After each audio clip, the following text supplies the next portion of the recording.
아침 묵상 시작하겠습니다. 나는 전능하신 아버지 하나님 천지의 창조주를 믿습니다. 나는 그의 유일하신 아들 우리 주 예수 그리스도를 믿습니다. 그는 성령으로 잉태되어 동정녀 마리아에게서 나시고 본디오 빌라도에게 고난을 받아 십자가에 못 박혀 죽으시고 장사된 지 사흘 만에 죽은 자 가운데서 다시 살아나셨으며 하늘에 오르시어 전능하신 아버지 하나님 우편에 앉아 계시다가 거기로부터 살아있는 자와 죽은 자를 심판하러 오십니다. 나는 성령을 믿으며 거룩한 공교회와 성도의 교제와 죄를 용서받는 것과 몸의 부활과 영생을 믿습니다. 아멘. 우리 151장 함께 찬양하겠습니다. 만왕의 왕 내 주께서 왜 고초당했나 이 벌레 같은 날 위해 그 보혈을 흘렸네. 십자가 내가 처음 볼 때에 나의 맘의 큰 고통 사라져. 오늘 믿고서 내 눈 밝았네. 참 내 기쁨 영원하도다.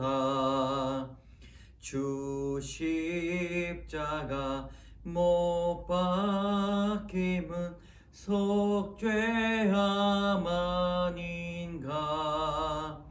그 긍휼함과 그 은혜 말할 수 없도다. 십자가 내가 처음 볼 때에 나의 맘의 큰 고통 사라져. 오늘 믿고서 내 눈 밝았네. 참 내 기쁨 영원하도다. 늘 울어도 그 큰 은혜 다 갚을 수 없네. 나 주님께 몸 바쳐서 주의 일 힘쓰리. 십자가 내가 처음 볼 때에 나의 맘의 큰 고통 사라져. 오늘 믿고서 내 눈 밝았네.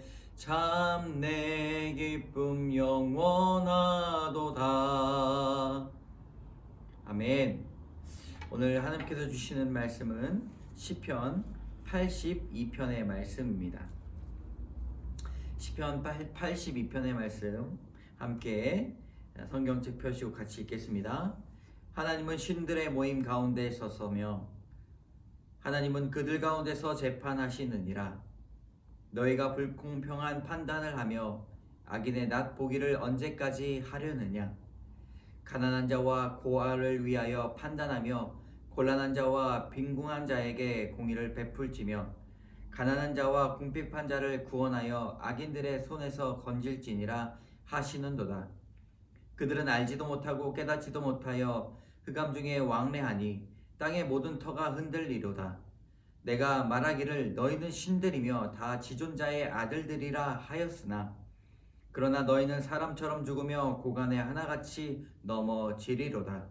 하나님이여 일어나사 세상을 심판하소서. 모든 나라가 주의 소유이기 때문이니이다. 아멘. 오늘 읽은 시편은 82편입니다. 82편의 핵심 동사는 판단 그리고 심판입니다. 우리에게 있어서 주제는 이 판단의 근거는 무엇인가? 판단의 근거는 누가 되는가입니다. 우리 삶에 있어서 우리의 인생을 주관하시는 하나님께서 바로 이 판단의 근거가 되셔야 할 것입니다. 사람은 주의 뜻 안에서 판단해야 하고 또 주님의 뜻을 따라 인생의 방향을 결정해야 합니다.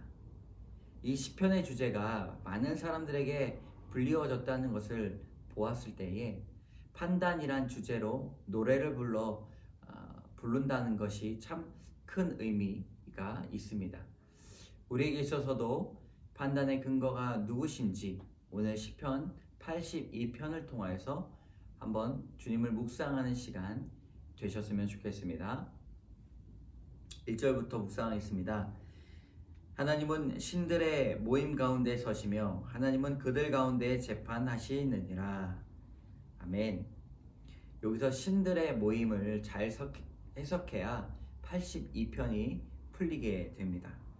다른 이방신이라고도 우리는 생각해 볼 수 있지만 6절의 말씀을 참고하여서 본다면 사실 6절에 이렇게 나와 있죠. 너희는 신들이며 라고 말하고 있습니다. 신들의 모임, 이것은 지도자를 말하는 것입니다. 왕들을 말하는 것이죠. 지도자들은 항상 판단하는 위치에 있기 때문에 무엇인가를 분별하고 판단하는데 더욱더 지혜가 있어야 합니다. 그리고 그것을 가늠해보고 결정하고 저울질해 볼 때에 하나님의 마음을 품어야 한다는 사실이죠. 2절에 보면 그들은 그런데 그렇게 행하지 않고 있는 모습을 발견하게 됩니다. 2절입니다. 너희가 불공평한 판단을 하며 악인의 낫 보기를 언제까지 하려느냐. 셀라. 그들은 불공평한 판단을 하고 있습니다. 하나님께서 하나님 대신하여 세워주신 그 왕들에게 있어서 요구하는 바를 다 이루고 있지 않습니다. 그들은 공평하게 재판하지 못하고 또 악인들의 낯을 보면서 그들을 편애하게 됩니다. 마음이 한쪽으로 치우쳐져 있고 그들이 하나님의 뜻을 잃어버린 지 아주 오래 되었습니다. 3절과 4절에 보면 하나님께서 진심으로 왕을 세우고자 하시는 이유가 분명 나와 있습니다. 3절과 4절 같이 읽겠습니다. 가난한 자와 고아를 위하여 판단하며 곤란한 자와 빈궁한 자에게 공의를 베풀지며 가난한 자와 궁핍한 자를 구원하여 악인들의 손에서 건질지니라 하시는도다.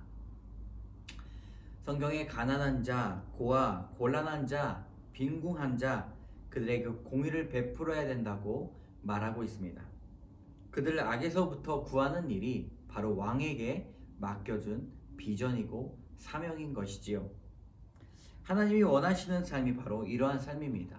그저 자신이 칭송받는 삶으로 끝나는 것이 아니라 백성들을 돌아보고 백성들의 삶을 살펴보고 가난한 자와 궁핍한 자를 돌아보는 것, 그것이 바로 지도자에게 주신 사명입니다. 5절과 6절 그리고 7절의 말씀을 같이 읽겠습니다. 그들은 알지도 못하고 깨닫지도 못하며 흑암 중에 왕래하니 땅의 모든 터가 흔들리로다. 내가 말하기를 너희는 신들이며 다 지존자의 아들들이라 하였으나 그러나 너희는 사람처럼 죽으며 고관에 하나같이 넘어지리로다. 아멘.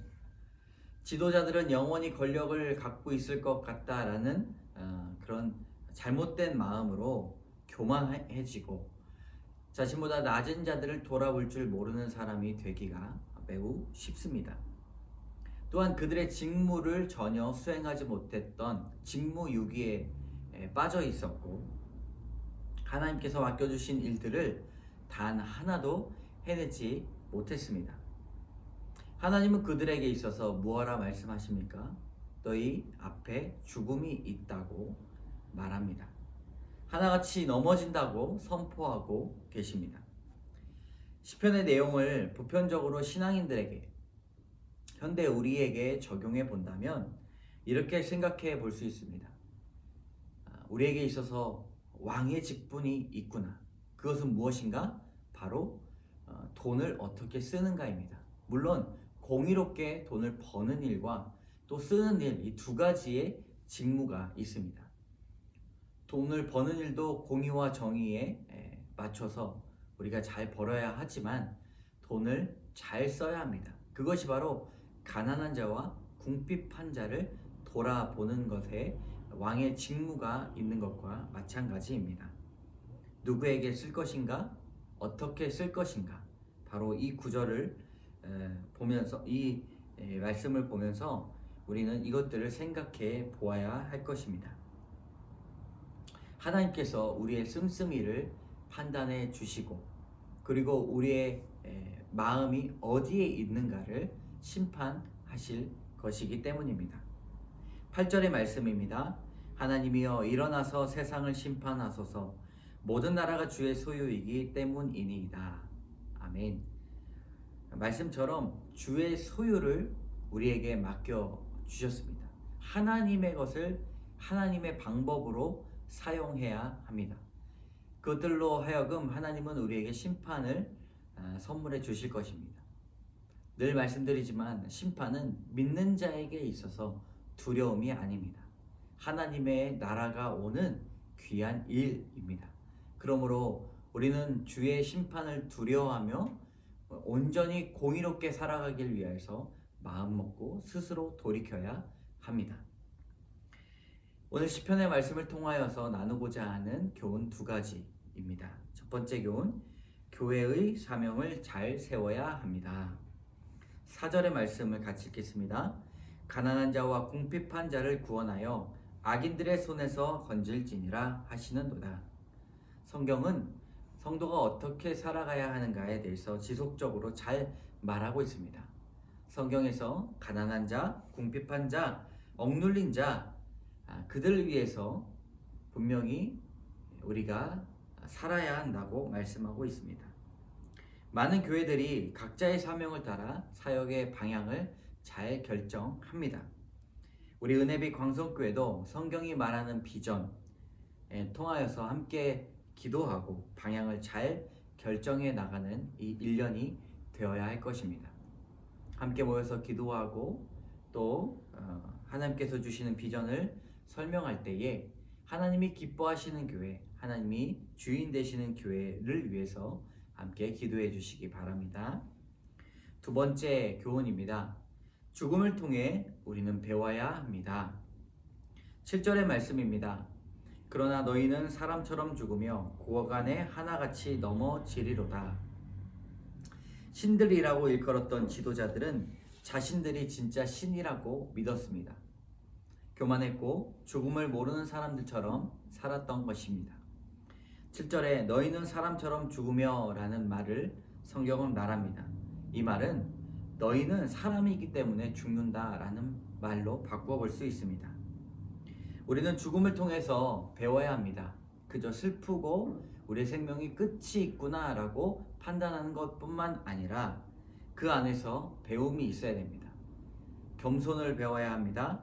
주께서 주신 삶을 소중하게 여기며 맡겨주신 사명을 회복해야 합니다. 또 하나의 배울 점이 있습니다. 그것이 무엇인가? 죽음 뒤에는 영원한 생명이 있음을 배워야 합니다. 예수님께서 오신 이유는 바로 영원한 생명이 있기 때문입니다. 고난주간을 통해서 영원한 생명을 선물해 주신 예수님을 온전히 묵상하며 나아가시기 바랍니다. 함께 기도하겠습니다. 참 좋으신 하나님 감사합니다. 공의와 재판, 심판의 주제로 유대인들이 성경을 놓고 또 기도하며 찬양하였습니다. 하나님, 그 이유가 무엇입니까? 우리가 공의와 심판이 우리 인생에서 매우 중요하고 성도와 신앙의 삶 가운데 매우 중요한 주제임을 또한 알 수 있습니다. 하나님, 우리가 돈을 버는 일뿐만 아니라 돈을 잘 쓰고 또 어떻게 하면 우리의 마음을 어느 곳에 두어야 하는지를 잘 판단할 수 있도록 인도하여 주시옵소서. 교회도 마찬가지로 하나님의 사명이 무엇인지를 우리가 서로 화합하고 두 손 모아 기도하며 주님께서 원하시는 교회 될 수 있도록 인도하여 주시옵소서. 고난주간에 영원한 생명을 우리에게 허락하신 주님을 믿고 주님 찬양하오니 주님께서 우리와 동행하여 주시옵소서. 모든 말씀 예수님 이름으로 감사드리며 기도드립니다. 아멘. 하늘에 계신 우리 아버지, 아버지의 이름을 거룩하게 하시며 아버지의 나라가 오게 하시며 아버지의 뜻이 하늘에서와 같이 땅에서도 이루어지게 하소서.